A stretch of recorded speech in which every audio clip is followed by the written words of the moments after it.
Good morning or afternoon, depending on what time of day it is.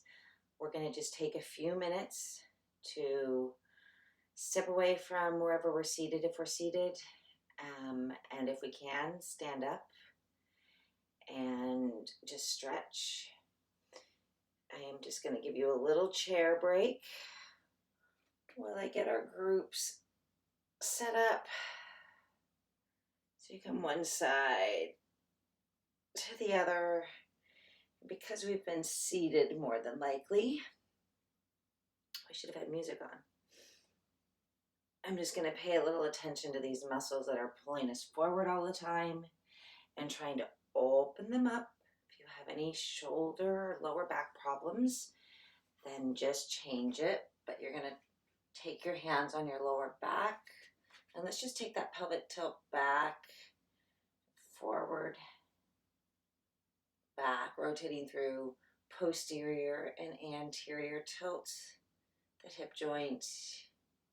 Good, and then because we want to open up the front, let's just come here, push those hips forward, tighten your glutes. Feel the stretch along the front of your hips. Nice. You can stay in that longer if you'd like. Another option to this is to always just take this kind of runner's lunge and scoop one leg forward. But there's a little more support for your back,